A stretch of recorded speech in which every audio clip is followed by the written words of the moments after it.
Imaginez un simple interrupteur, un seul bouton, capable de paralyser l'économie mondiale tout entière. Eh bien, cet interrupteur, il existe.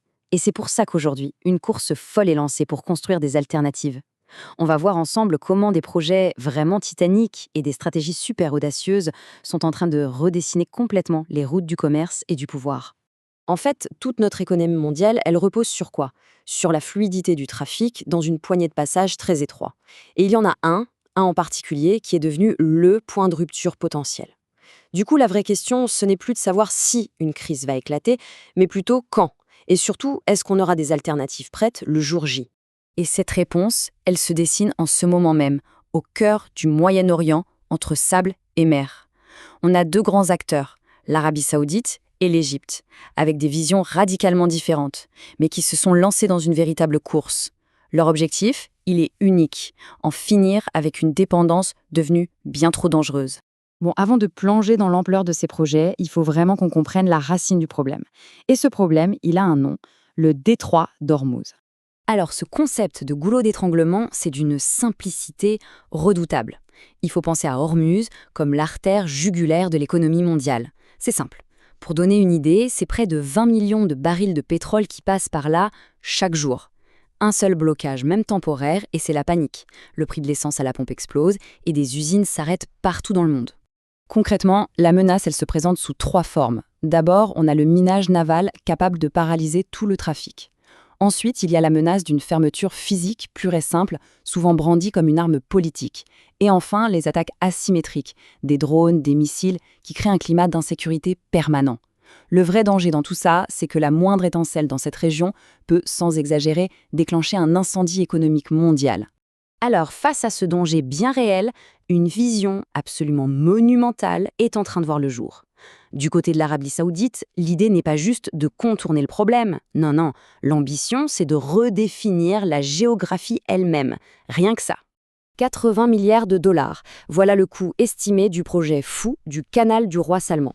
Pour mettre ça en perspective, c'est plus que le budget annuel de pas mal de pays. On ne parle pas juste de creuser un canal, là, hein. On parle d'un projet qui vise à remodeler un continent. Regardons un peu les chiffres. Ça donne le vertige. 950 km de long, c'est à peu près la distance Paris-Berlin. Sauf que là, il faut le creuser à travers le Rub al Khali, le plus grand désert de sable du monde. Le défi technique est juste monumental.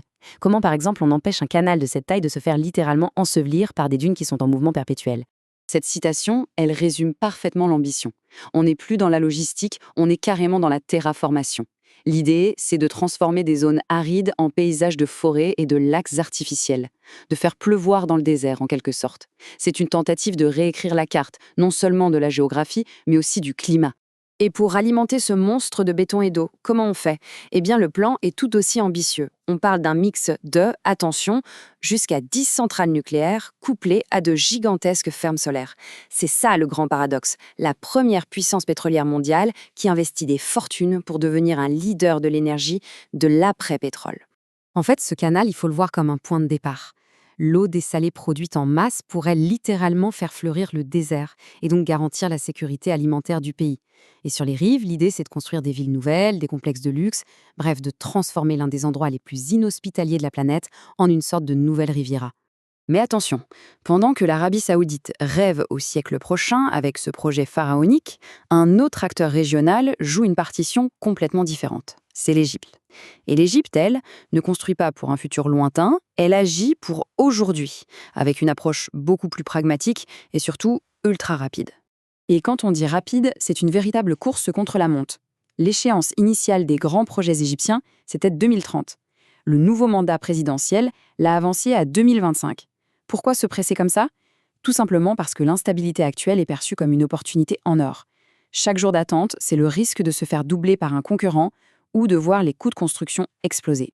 La solution égyptienne, c'est ce qu'on appelle le pont terrestre du Sinaï. Le principe est hyper simple. Au lieu de faire passer les navires par des zones maritimes à risque, on fait autrement. Étape 1, les marchandises arrivent dans les ports en Méditerranée. Étape 2, tout est transporté par voie terrestre via des trains et des routes ultramodernes.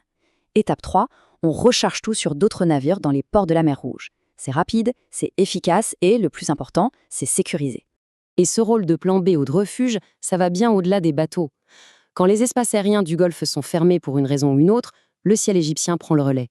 Quand les terminaux pétroliers de la région sont saturés ou menacés, l'Égypte propose ses propres capacités de stockage. En bref, l'Égypte est en train de se positionner comme l'assurance tout risque du commerce dans la région. Maintenant, il faut savoir qu'avant même tous ces nouveaux projets, un filet de sécurité existait déjà. Il est un peu moins visible, mais tout aussi crucial. C'est un réseau de pipelines, une véritable assurance-vie pour l'approvisionnement énergétique mondial. Ces pipelines, ce sont un peu les héros méconnus de la sécurité énergétique. Prenons le pétrole saoudien par exemple. À lui seul, il peut dérouter jusqu'à 7 millions de barils par jour. C'est plus d'un tiers de tout le trafic d'Ormuz. Le pipeline Sumed, en Égypte, est une ligne de vie directe pour l'Europe. Ce que tout ce réseau nous montre, c'est que la dépendance totale à Ormuz, en fait, elle n'est déjà plus une réalité. La résilience, elle est déjà là, en action. Alors, quand on met tout ça bout à bout, qu'est-ce que ça signifie? Eh bien, c'est assez simple, la carte du commerce mondial est en train d'être complètement redessinée là, sous nos yeux. On a donc deux stratégies qui s'affrontent, mais pour un même objectif. D'un côté, la vision saoudienne, un méga-projet qui altère la géographie, pensé pour le long terme. De l'autre, la résilience égyptienne, un hub logistique, pragmatique, immédiat, pour répondre aux crises d'aujourd'hui. Deux approches, oui, mais une seule et même finalité, rendre la menace sur Ormuz obsolète. Le point clé à retenir de tout ça, c'est que le monde n'est plus l'otage d'un passage unique. C'est ça qui change tout. En multipliant les alternatives, que ce soit des canaux, des ponts terrestres ou des pipelines, on dilue le pouvoir d'un seul goulot d'étranglement. L'idée de fermer Ormuz devient de moins en moins une menace crédible, parce que le flux mondial a désormais d'autres chemins à emprunter. On est vraiment face à un changement de paradigme. L'époque où le sort de toute l'économie mondiale pouvait basculer à cause d'un seul passage de quelques kilomètres de large, cette époque est peut-être bien révolue. La sécurité énergétique de demain, elle ne reposera plus sur la domination d'un point stratégique, mais bien sur la résilience par la diversification. Ce qui nous amène à la question finale, et elle est de taille. Le détroit d'Ormuz, ce point névralgique qui a fait et défait la géopolitique pendant des décennies, est-il en train de devenir une simple relique stratégique? Une page de l'histoire du pouvoir est sans doute en train de se tourner.